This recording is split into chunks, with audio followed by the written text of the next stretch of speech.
I don't need my glasses at this thing.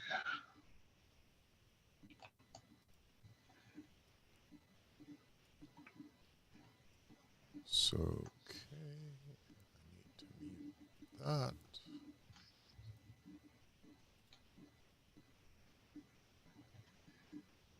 Check 1 2 3. Check 1 2 3. I think I've got it. Okay. Nobody's hearing any feedback. Life is good. Okay, we'll get started. Welcome everybody to another episode of the Cycle 25 Hub Not Club recordings that we do from time to time. I am so lucky this morning. I have the one, the only, the famous, the infamous Martin from the ICQ podcast, M1MRB. And he's going to talk to us this morning about the ICQ Digital Voice Project. Pretty exciting stuff. It's something I've been interested to hear about. Soon we're going to have a brief presentation followed by a Q&A session. And we're recording it this morning all on YouTube, so life is good. Martin, I think you're sharing a screen already. Take it away, my friend. Okay. Well, very quickly, yes, we do share a common language. However, if I say anything that's not politically correct in the States, but might be over here or whatever, I never wish to offend or upset anybody. So that's the first thing. And I know you'll edit it, Rod, if I do, but that's the important thing here. No problem at all. It's the Great Alliance of English-speaking peoples, as I believe Churchill once called it. So yeah. I'm sure we've got enough commonality there. We have for this one. Okay, so our ICQ Digital Voice Project. Why did we do this? In fairness, we sat down as a concept, and early 2001 we discussed how do we promote and increase the use of digital amateur radio for voice. There's other modes I know have been around a long time. Our project goals were to get the different technologies, the different radios to communicate with each other. Because quite honestly, I get asked, which digital radio should I buy? And in fairness, the one is, whichever area you live in, what repeaters have you got in that area to be able to use it with? That closely starts off what mode you're going to use. If not, you end up with a hotspot, which we'll come on to later. So our aim was to get people talking together. Our second aim was to attract new and younger members into our hobby with something they're more familiar with. Digital, they're in the digital age now. People like me, yeah, I play with digital. I'm young at heart, but they're there now. So let's give them something that excites them now. And you find that they get interested in a lot of other things along the way. So the concept, the issues we had. Well, digital radio for VHF and UHF has three major problems. There are too many different protocols, D-Star, DMR, Fusion, blah, blah, blah, blah. And each are promoted by their own supporting manufacturer. So each manufacturer says, my system's better than your system. So you end up with all these hills with faults on top of hills where they're all overlooking each other thinking, why shouldn't everybody come to me? Radios from one manufacturer may not work with another manufacturer. Well, often that's the case because I know Ken would have made some D-Star radios as well as Icon, but in predominantly, the different manufacturers don't actually intercommunicate particularly well.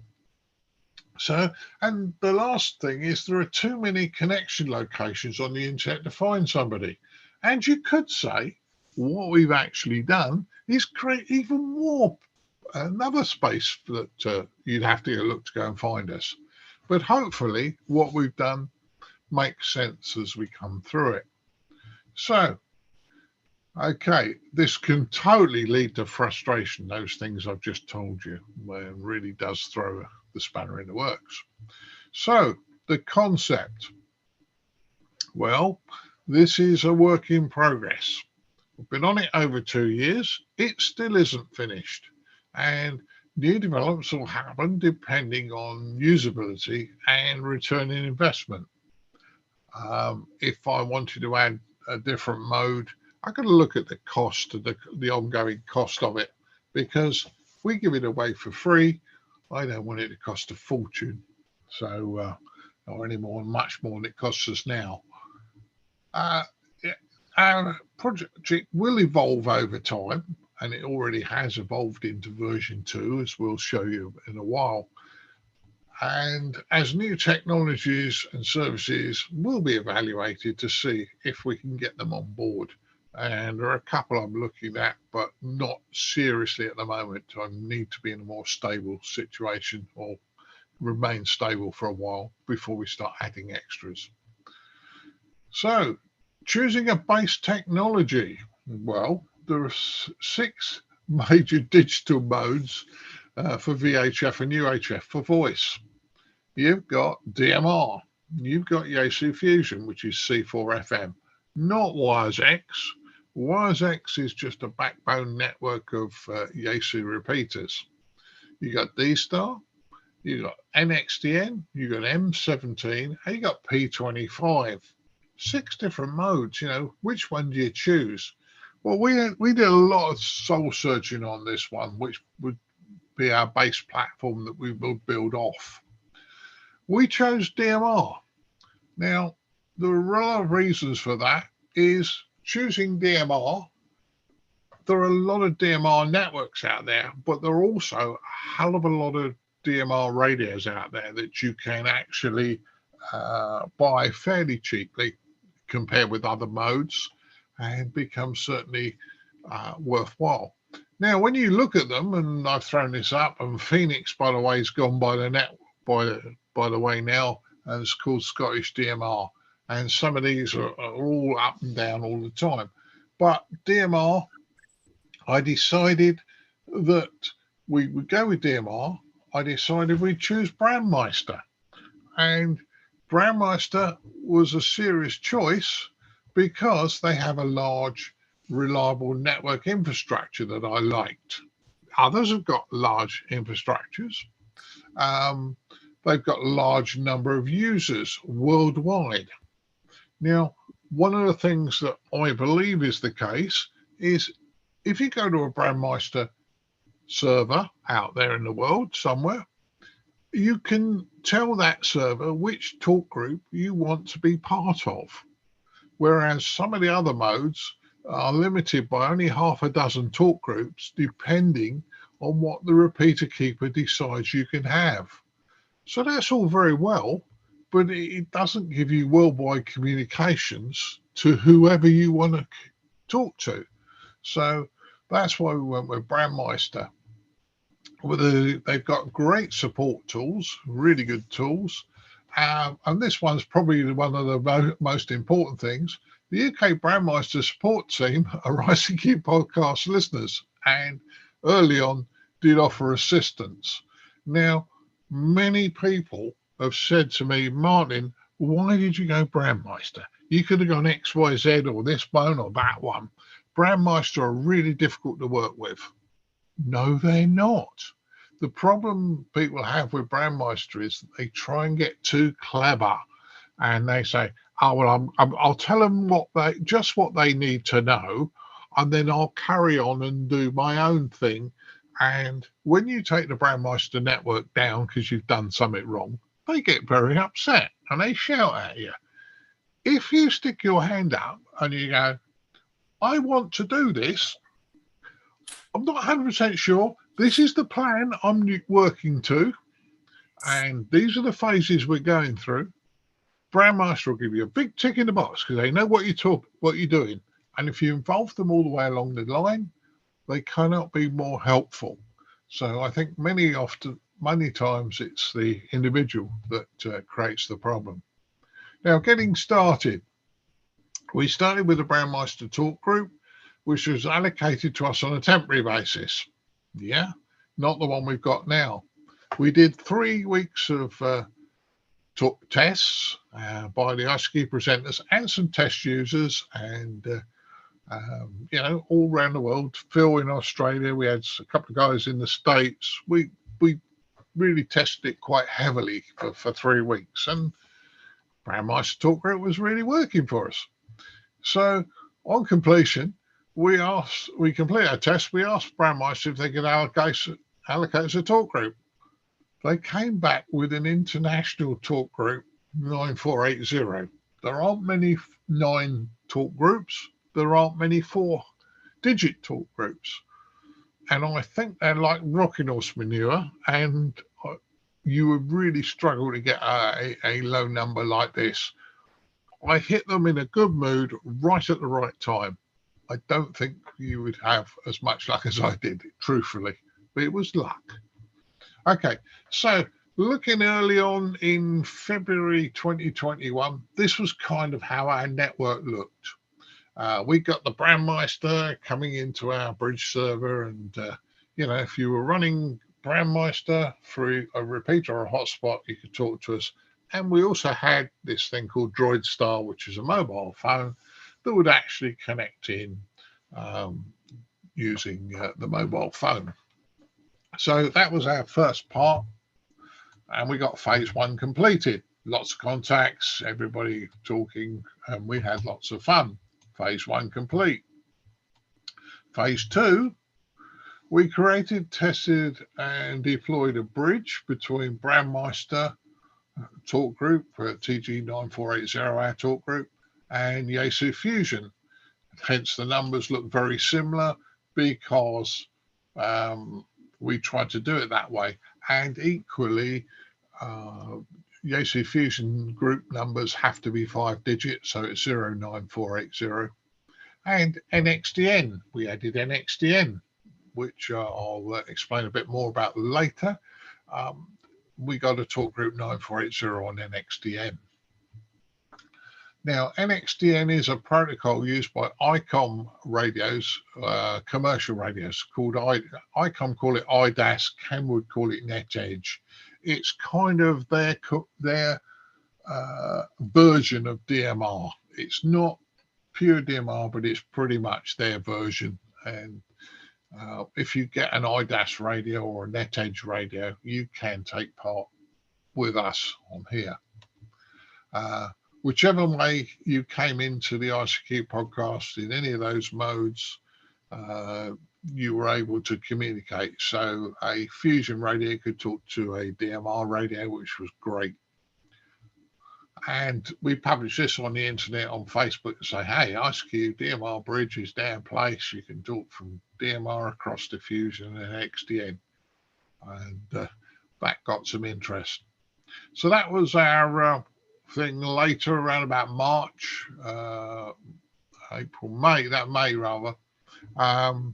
So you can see we got the 3 modes. We'd already registered the talk group for D-Star, and I talk about talk groups. I know they call them different things like reflectors and that, but let's bear with me, it's all the same thing. And P25. So we were then getting closer to what we wanted. And looking at that, around that time, it's that's where we were. We had the 3 main networks, the top working. We had half a D-Star network working. We were waiting for a transcoder, and you require a transcoder dongle, which makes your life really difficult at times, because it means you can't put your transcoder into a data center. We were waiting this transcoder dongle. They don't get made that often, and they come from Holland, and it was designed to happen at some point in time. Now, just a quick one, going off on a tangent here. Yaesu Fusion YSF is not NX YSX. C4FM stands for continuous four level frequency modulation, as you can read it on the screen. It's a form of 4 FSK transmission, and yeah, this is from Yaesu Fusion. They get all excited about it, and it actually works very, very well. In fact, Yaesu Fusion is probably the easiest of all the digital modes to set up. It's really easy to use. Um, WASX is actually the Yaesu backbone. It's their wide coverage internet repeater enhancement system, as you can read on the screen. But it's just like uh, the, like the Brandmeister network, for argument's sake. WASX is their own network. So there you go on that one. So phase two was completed. Then XDN, Yaesu Fusion, bridge to Talk Group 9480, as I understood it. However, NXDN never worked. My developer told me it did. I had no way of checking it. I believed at that point in time NXDN was working. Unfortunately, it wasn't, but just bear with us. Phase three, well, we always intended adding D-Star to the ICQ podcast network. It was not planned to happen as quick as it did. It came online much, much faster. And the reason is one of our listeners offered us the loan of some hardware to make adding D-Star possible. Now, this person had the relevant dongle, he had a relevant computer set up, and he said to me, "You just point it at my machine with the dongle on, and I'll transcode your D-Star for you." And he did it for about 9 months, so I was very grateful for that. This then added the fourth, what I believe to be at the time, the fourth protocol to the bridge. This is what we ended up with, which was, and I published that on YouTube, not YouTube, the sites, and we said, yes, that's what we got. So at that point in time, D-Star was then working. That was around about June 2021. As you can see, we're great. No P25 yet. We've got a couple of TBAs, and as you'll see later on, M17 was a TBA that we didn't want to shout too loud about at the time. And back then, round about then, we'd had about 30 odd countries connecting to us, and some interesting countries there that, you wouldn't necessarily expect. Republic of Korea, I believe that's South Korea, guys, before anybody gets excited. But yes, there's a fair number of interesting countries there. It wasn't just the States, Australia, UK. It was other countries as well, which was good. Brandmeister used to be able to give me stats. They clear their stats out every so often and blew me out a little bit. But at that point in time, on the 1st to the 10th in 21, we'd had 27,900 contacts through the talk group, 33 countries, and there were 238 users. And as you can see, increase from the month before, going up quite nicely. We were doing about 2,500 contacts a month. I can't do that anymore because Brandmeister cleaned out all of their stats, and I can't get upset with them. I don't pay money for it, so I have to live with it. Phase 3 was complete, and we then realised we were moving in the right direction. Now, ICQ Podcast Talk Group, we wanted to manage our own data servers. At the time, our developer set his own servers up. We wanted to bring them in-house so that it was under our control wherever possible. And so that was what we were trying to do. Now, the main server is in a data center in London.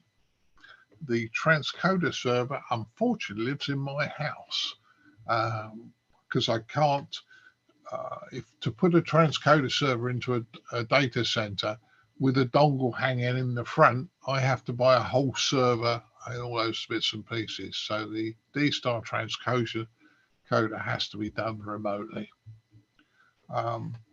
So we purchased our own hardware, and we also purchased the D-Star transcoder. and we switched over to our control. And we also, at that point in time, produced a notification system on our website to let people know if there were any outages. So if we were working on the system, taking things down, doing any changes, or the data center had a outage, then we'd go from there. And that bleep was somebody in the States just trying to connect or connected to our system. Okay. So we were in that stage and working quite well. Now, phase 4 was complete. Phase 5, the ICQ Podcast Hub. Now, we decided we got this nice little talk group system, all these digital radios that could talk to each other. Let's do something with it more than just make it available. So we kind of, in our mantra of for amateurs by amateurs, we decided to have a chat group so we could get together and meet up and have a chat. And so we also did that, and we invited people to come along and have a chat with us. And if you hadn't got access to the system, you could always come in via a mobile phone. Our first event took place on the 16th of October 2021. It was for 2 hours, and the idea was to move the chats around at different times of the day so that people in different time zones could take part. And we, at that point in time, we also set up that IP address, network address, which was there for the quick link onto the ICQ website, which takes you straight to the digital stuff and bypasses the front pages. So our first couple of sessions were quite good, but people found it awkward to join up. It's a bit like you guys are late morning and I'm late afternoon doing this chat. Our colleague Phil in Australia is probably in bed at the moment, so it didn't quite kind of work out, the 2 hours. So since then, we've done a couple of 12-hour sessions where I worked out that, within a 12-hour session, somebody anywhere in the world isn't going to be asleep for 12 hours. They might do 8, they might do 10, but they might get up and just call in very quickly and have a chat. So we did that. And we do have another one planned for early 2023. I'm going to announce the dates fairly soon. But the idea is just get together and have a chat. And it's not just a login. This is people asking questions, chatting to somebody, not necessarily me. They'll come in, they'll chat to somebody else in the group, and it's a free flow chat for 12 hours. So how to access our network? Well, there are 3 ways to access our network. One's via a repeater, if you've got a repeater in your area that will connect to us, or via a hotspot or a dongle, or via something like DroidStar, which is a mobile phone app, and there are others available, obviously. So connecting via repeaters, well, if you're connected to a Brandmeister repeater, obviously 9480, Fusion is 09480, D-Star XLX948A, and NetEdge 9480. So there are ways to connect in via a repeater if you don't have a hotspot. If you have a hotspot or a dongle, well, you set up the various modes. And these hotspots are, they have many advantages. They are your own personal repeater, and you can set them up. They run a nice piece of software we'll come on to in a minute, and it's not difficult to do. So, and it makes it a great experience. So the software, well, I would say about 95% of all hotspots run Pi-Star, written by Mr. Andy Taylor, MW0MWZ, and he gave that away free to the amateur community and still supports it to this day. A really great piece of software. I'm sure most of you have seen it. Probably the best hotspot software for a Raspberry Pi. for definite. Quick pictures. That's what a little baby hotspot looks like. The one on the left is showing in a box. The bottom board is a Raspberry Pi Zero. The top board with the antennas connected to is what you see on the right. That's the MMDVM board. And effectively, it's a great little device. I think the chip, if I remember right, the chip on the left on the MMDVM board is the transceiver chip. And I've got a feeling the chip on the right from memory is the same chip they use on an Arduino. But these little things, before the electronic shortage hit, you could pick these up for like about 15, 20 quid and stick it on, and they will fit on top of most Raspberry Pis. They don't have to be a Zero, and you get your hotspot running very, very quickly. There are some with displays. Whether you need a display or not is debatable. Once it's set up, you can leave it on top of a shelf and ignore it. So why do you want a display on? And equally, the web interface to them is so good, you probably don't need a display, in all honesty. Pi-Star software, it runs on a Raspberry Pi 0, 3 or 4. It probably runs on all the Raspberry Pis, in truthfulness. It's just the I/O pins that you connect the MMDVM board onto need to be in that format. It's updated regularly with new features, and it's updated pretty much daily with any new talk groups or members joining the groups or DMR IDs and things like that. So that happens every day. It supports DMR, it supports NXDN, P25, YSF, and D-Star, and multiple modes of DMR, for the different networks as well.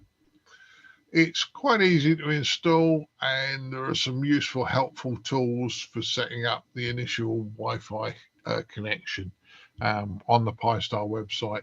What you do is you create there's a little program that you put in 3 configuration variables, and it creates your Wi-Fi, creates the device to connect to your Wi-Fi, and then you copy that onto the root of the SD card, and when it boots up, it copies it into the right place, and you connect via Wi-Fi. So it's not difficult to get you on your own Wi-Fi. Good news for us amateurs is it's free, and having met Andy, he's given away an absolute goldmine to the amateur community for nothing. So a great piece of software. That's what they look like predominantly. That's not it was one of my hotspots at the time. A little bit defocused. The default colors are red. I tend to run multiples of these, and I change the color so I can very quickly see which one I'm actually running or which one I'm about to work on at any one time. So I have red for DMR, I have orange for EAC Fusion, green for D-Star, etc. But that's configurable by you.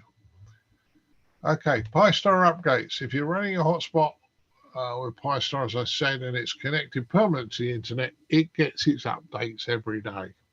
So, and they cost square root nothing to leave on all the time anyway, so you just get your updates. If you're not connecting it permanently, then you need to update your hotspot. Pretty much it's worth doing. Once you've powered your hotspot up, just go into the menus on Pi-Star and run the updates. And interestingly, updating is most likely to fix all the strange little issues, or you suddenly can't connect to a talk group or whatever. It solves all those little problems because it updates it, brings it into today's setup. If you don't have a digital radio, well, it's not real radio, but you can still welcome you. There's a thing called DroidStar. It's a mobile phone app. It's a bit iffy to set up. It does work. Colin uses it in Ireland because when he connects across to the talk group, his license, his amateur radio license, is not valid in Ireland. However, he's using a mobile phone, so you know he's not doing anything naughty, but he can join us. And you've got Brandmeister Hoseline. Now, Brandmeister Hoseline is a listening service that you can listen to any Brandmeister talk group. If you want to listen to ours, obviously it's 9480, and you put it in the top and you enter and they go where you go. DroidStar, as I said, mobile phone app. It does all the usual bits and pieces. It's just a mobile phone app, and you set it up and away you go. There will be other computer software available. There's a couple that are starting to sniff around this. You may see others come up fairly soon. Adding analog radios into our system, no, is the exact answer. Yeah, we've been asked on many occasions, and it would add more users into the system and allow more conversation to go on. However, adding analog in, you open up a can of worms where lots of people have bad audio with analog. So you get bad audio, and equally your radio. If somebody was being a real pain and interfering with the talk group, we can ban that user. You can ban the call sign, but they're going to get no radio. But if you know the radio, most of the radios put out an ident, and the ident will tell you whom is calling, and then you go from there, and you can take the relevant steps to stop the person interfering with you. So that's why we won't go analog, and we'll stay digital. So we did think about looking at a similar project for digital, for analog rather. Maybe another day. I still need to think about it. So if you guys need help, where to go? Well, on the website, once again, we have a help page, which we've written, and as people have asked for help, I've added it to the help page, the fix. So that's an ongoing. More than willing to help people get on the group.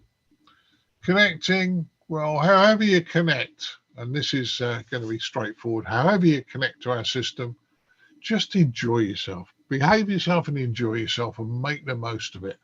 I've had people say to me, I like your talk group because we can have a QSO on it. It's not just a login. And I said, well, that's what it's about.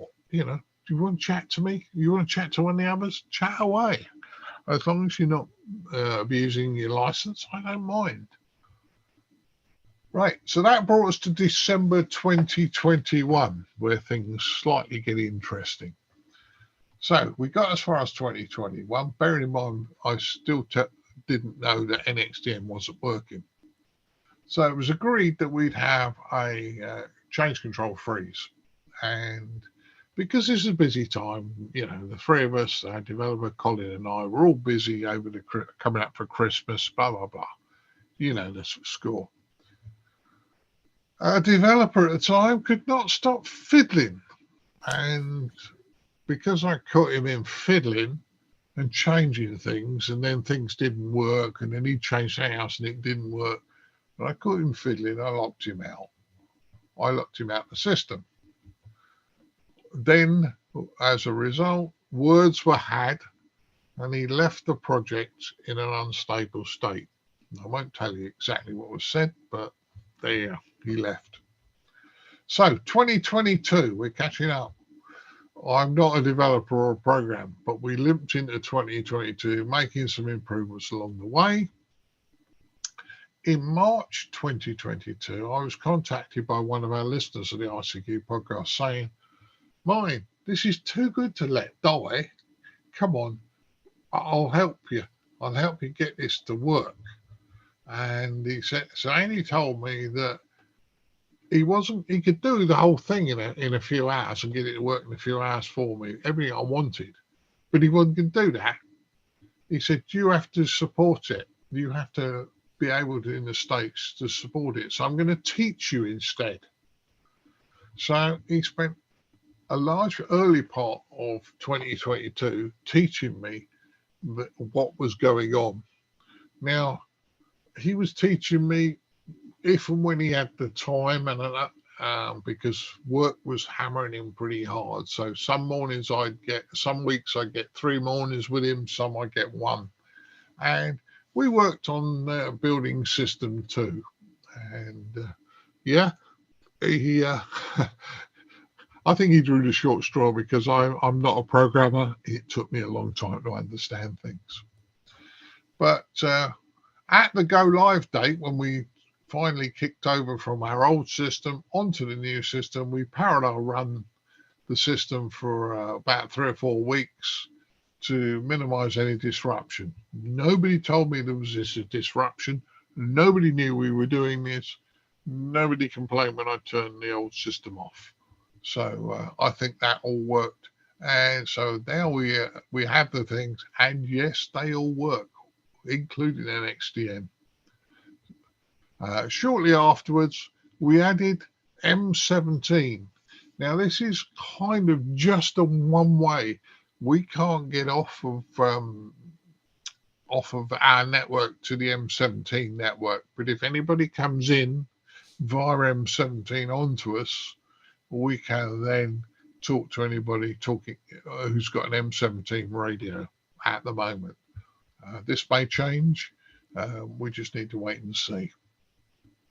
So this picture, I also published up on Facebook, and the picture is of our current network as of the end of the year, last year, and it actually works quite well. As you can see, you can come in on any of the 6 modes plus a mobile phone.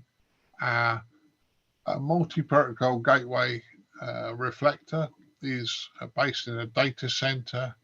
The AMBI decoder is local to me because it has to have the chip, the AMBI chip in it to be able to do decoding. So that is pretty much where we are. That's the number of countries as of the October last year, and I think it's 44. I think it is, or thereabouts. And yeah, any questions? Over to you, Rod. I'll probably take the floor as well. Very nice. No, fantastic, Frank. It's always a treat. This is great. If you want to open up your lines for any questions that you might have, I put a number of you on mute, so go back to your mute buttons and unmute those for any questions. I'll kick off and say, the System 2 story is really quite something. And, bless his heart, Andy taking you down that road. What was the biggest challenge for you? As you said many times before, and I know you from other conversations, you're not a programmer. What was the most challenging part about administering this? I think the frustration I had of doing this, and along the way, I learned far more about Linux, and I became a deeper Linux person. I understood a lot of other bits and pieces. The thing was, and the way Andy did it with me is when we first started, he gave me quite a bit of information, and then he'd say to me, "Right, well, you know how to do A, now do B." And I go, and he said, "Martin, you know how to do A. Doing it for a different protocol, now do B." And I'd have a go at it, and he'd look at it and go, "Yeah, you're almost there. You missed this, this, and this," and we'd go through. A large part of learning it, I learned it the hard way by actually having to do a lot of the things. Later on, it became easier because you suddenly realized that if you'd done that for one protocol, the next protocol was almost identical with only very few changes. But it's like everything, the more into it you get, the better. I don't say I'm an expert, and I'll throw the other one in, which probably somebody's going to ask me. My advice, if anybody else wants to do this, really, this was 2 years of my life. I'm not joking here. There have been times when I've spent days. Mrs. B has not even entered the shack while I've been working for days. Because, no, not because I shat or anything. She's a lovely lady. But I was so intense on getting this to work. The amount of time, yes, we've got a success. If I'd have known what I was doing at the start, I probably wouldn't have started. It's a lot of work. So you laugh, but I'm being truthful. Yeah. Well, I know you're no slouch when it comes to Linux. You know your way around. But I imagine there's a whole bunch of detail there. And I know that you and Colin are back and forth a lot. By the way, I have to give Colin a really hard time. I didn't realize he wasn't licensed in Ireland. So I'm throwing down the gauntlet here. Both myself and Vince have got our American licenses as Canadians, so I think he should get his Irish license. Oh boy, oh boy. There is a reason for that. In fairness, we've all ragged him fairly hard. In fairness, Colin lives in Ireland. He's got quite a stressful job at the moment, and he's got a teenage daughter. Well, that'll do it. I can speak to that one. Yes. Yeah. Okay. And the thing with Colin is, unfortunately, if he'd have been in the UK, he'd have been a full licensee years ago. The problem is, if you've got a support network around you, us amateurs, when you've got a support network, somebody will, I'll show you how to do this, Ron. Oh, come on, I'll do this for you. Colin's kind of on his own in Ireland a little bit. Now, I know there's amateurs in Ireland, but there's only 4,000 license holders in Ireland, and probably 50% of those aren't active. And then you throw a bit more, and he's not really had the support around him. Yeah, absolutely. Community is everything, right? And that actually leads into my last question on this, which was around, what is this added to the ICQ community? Like, there's the discussions. I didn't realize you were doing 12-hour discussions. That's a lot of vitamins to take. But what is it added? What do you think it's brought to the party, to the ICQ party?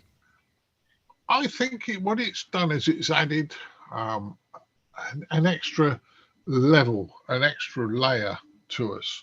I mean, for argument's sake, nicely, we churn the podcast out every fortnight. We're at 394 being released tomorrow.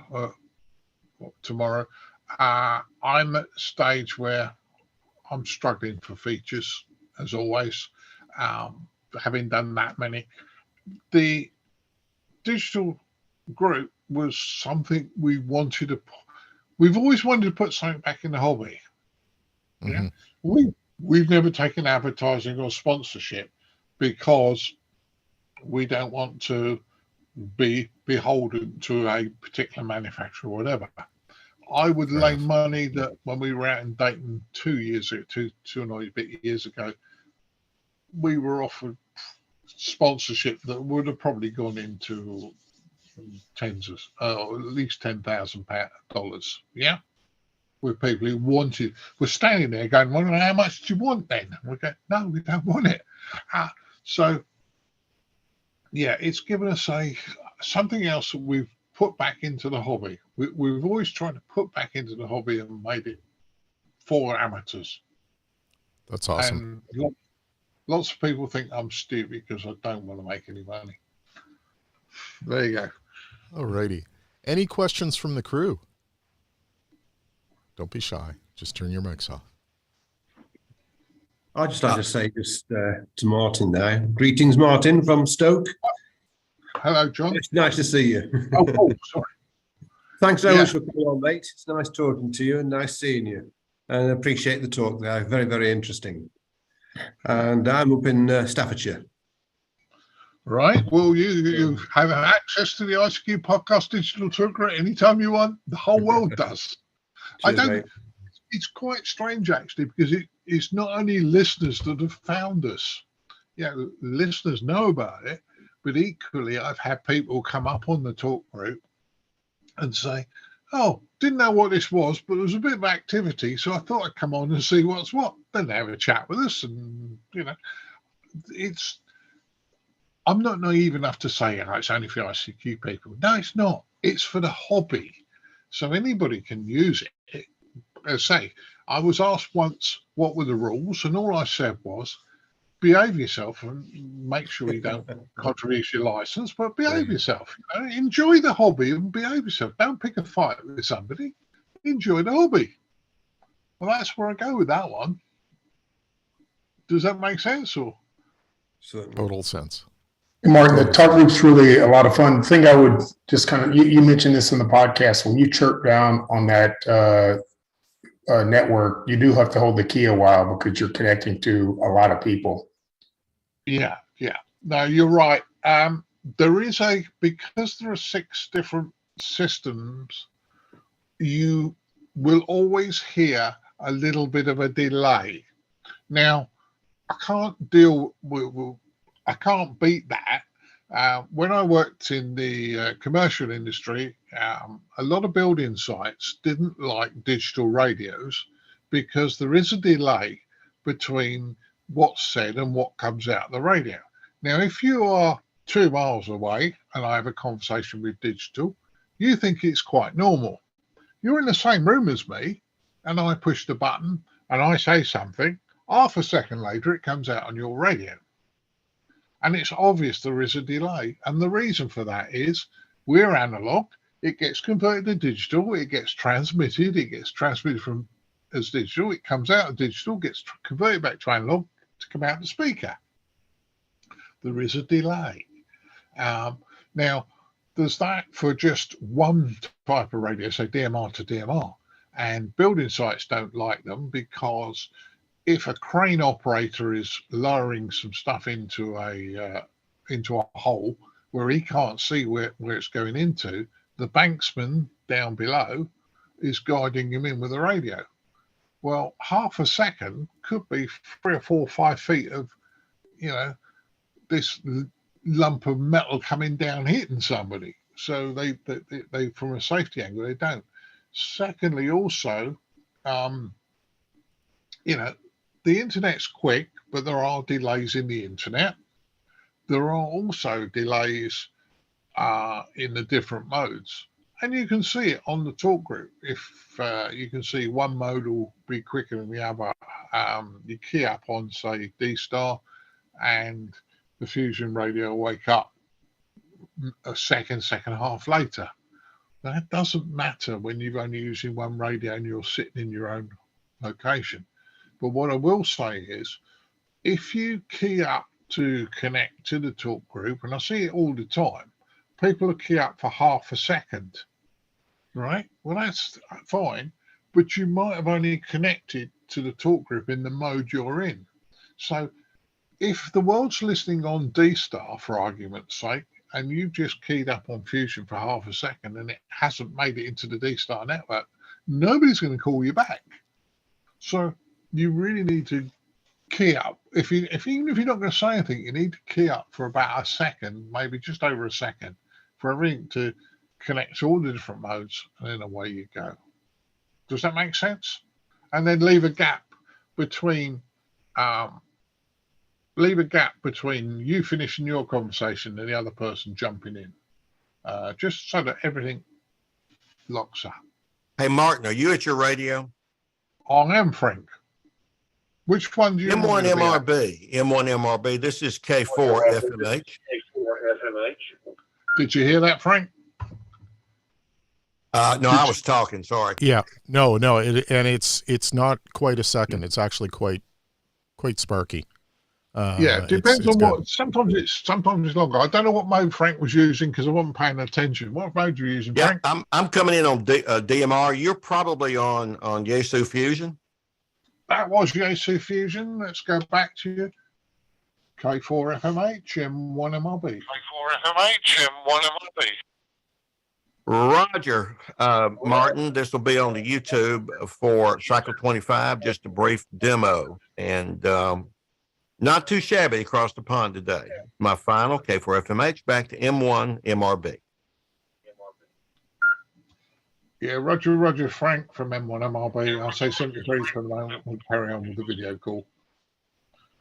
So that was just 2 modes done at random. Yeah, okay. I'm going to drop this presentation screen. I don't know if I'm still sharing. I've done that for you. It's okay, Martin. Am I still sharing? No, you're not. I've got it. Right. Can I share just for a second? Oh, sure. Yeah, go ahead. Yeah, just in case people. Okay, so it's gonna ask me to share that. Am I sharing? You're seeing me. Sharing with you. You got, yeah. You've got the conference screen. Yep, I see it now. You can see that sort of thing, right? Okay. I restart the box every day around about 4 o'clock in the morning. We restart the server. It's only a couple of seconds. You're going to see something now. It's not a secret because nobody's ever going to be able to do anything with this, but BO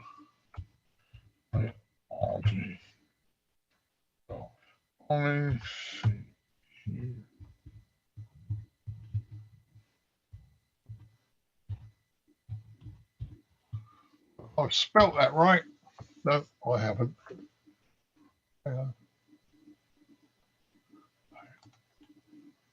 Would help if I could spell.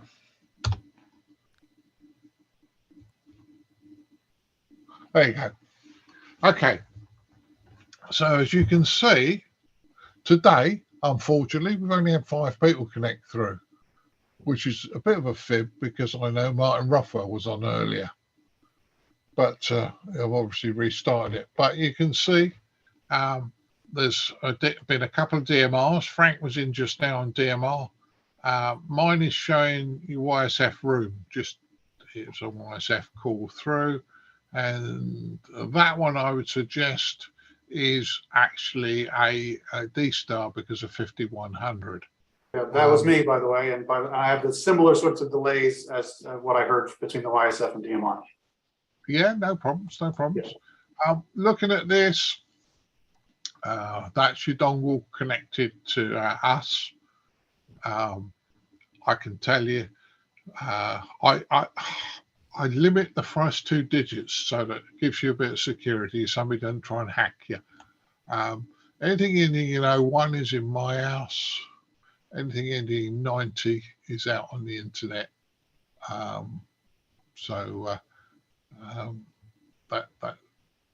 No, sorry, anything in 1 is the 01 is up in the Docklands. That's the server up in the Docklands, and then stuff down here. 4090 is me. And it shows that we're a peer network onto the Brandmeister.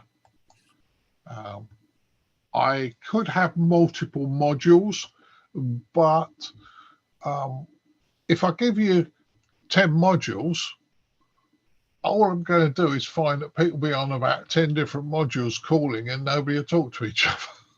Right. It really is. So I've limited it to 1 module. And here you can scroll down the various reflector lists and it shows you whose reflector's active. And say 948, there you go. We're active with our different modes. So they are the D-Star reflectors. What I said to you before, that's the step. I've changed some of the colors because the whites are just too overpowering for the eyes at times when you look at the screen for long periods of time. That's why I've got grey around the outside. The red one is my DMR hotspot.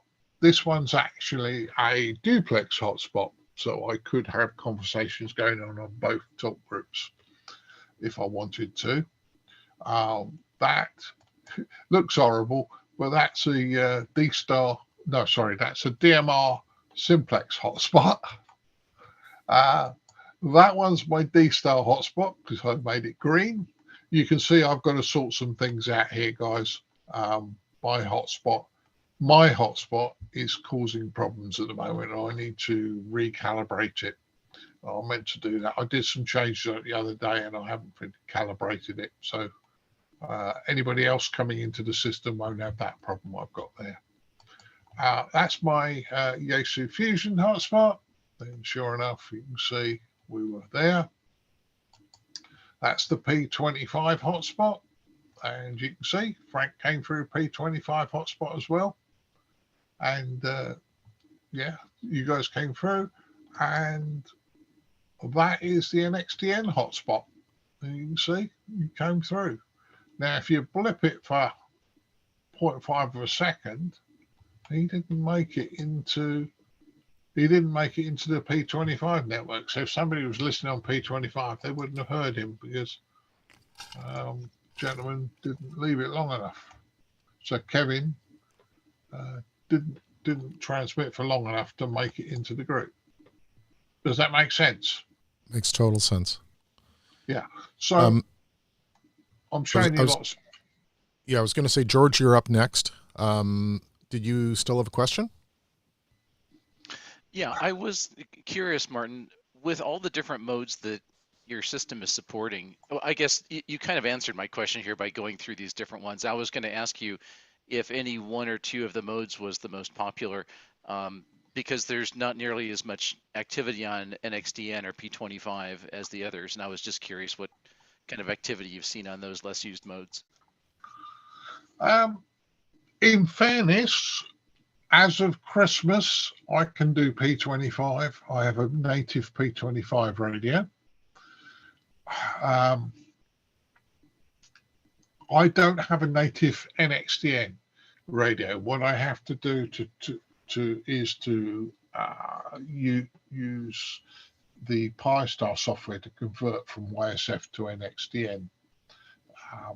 It looks like, in truthfulness, D-Star or DMR, Yaesu Fusion and D-Star are the main ones. Let's be honest about it. That's we what I added would expect. P25. Yeah, we added P25 predominantly for you guys in the States or in Canada because that's what your emergency services radios use. And when they become available on the second-hand market, it's a possibility you could add them in. Yeah. They're still horrendously expensive. That, I don't know if anybody can see, is a P20. Let's try and find my camera. That is a P25 radio. It's a monster. Works very well, but it's a monster. You know, if I hit you with it, you wouldn't get up. Threw it at you. But it's a Motorola. You know, they're expensive. They're expensive, and that's what. So one other question along those same lines, if you, with your hub aside for the moment, if you look at the digital radio usage in the UK, between the most popular modes like DMR, D-Star, Fusion, is one becoming more dominant than the others, or is it a pretty evenly split between those three popular modes? It's very difficult to tell. The problem is, I still think that DMR is probably the most popular because it is the cheaper entry point into the market. I also believe that Fusion is the easiest one of the three to set up. However, the problem comes is what's in your market? What's in your area? So I live in South London. My nearest, there are two there's a D-Star repeater that's just out of my range unless I throw a lot of power at it. And I have, on high ground, I have worked into it and used ICQ's talk group on it, but it's a fair way away. The other two repeaters are both on what used to be the Phoenix network. which is now Scottish DMR. And although I can get to them, I can't actually communicate with anybody I want to. So if I want to talk to my friend Richard in Cyprus, I can, on a DMR, on a Brandmeister talk group, I can dial up the Pathos repeater. I can connect to the Pathos repeater talk group and come out in Pathos. I can't do that on Scottish DMR as far as I'm aware. So the problem comes is you can say, I've got DMR, great, and I'm on this network and I can't talk, but I can only use the talk groups that's available, or you get a hotspot. And if you get a hotspot, you can talk to anybody, but you're really stuck on what's in your area, I think you find. Mm-hmm. Does that make any sense or not? Yeah, no, it does. I would say that that's the same as in the U.S., where if you pick a specific city, let's say you pick a big city or region, you may find that one mode or the other is more dominant in that area. But if you look at the entire country, let's say if you go to the Repeater Book website and said, show me all the North America DMR D-Star Fusion repeaters and count them up. About a year ago, the number was pretty close to about 1/3 each, roughly speaking. But DMR repeaters are probably being installed at a higher pace.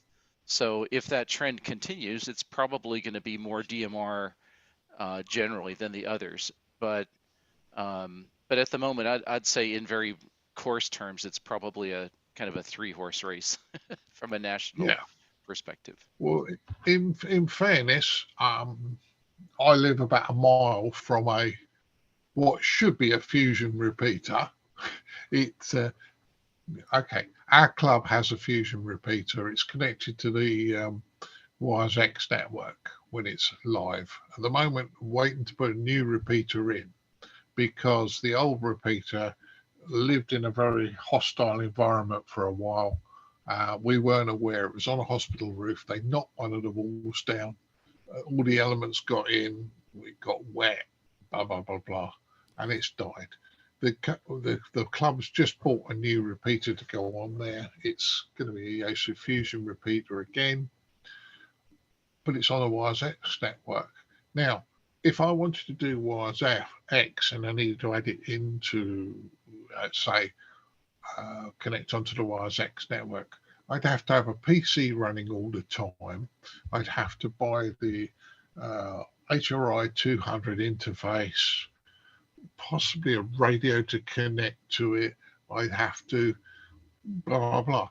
I'm looking at spending £500-600 plus the running costs of it to add a node on a WiseX network that people might come across. So I hear where you're coming from. It's quite difficult to say which one what would you do.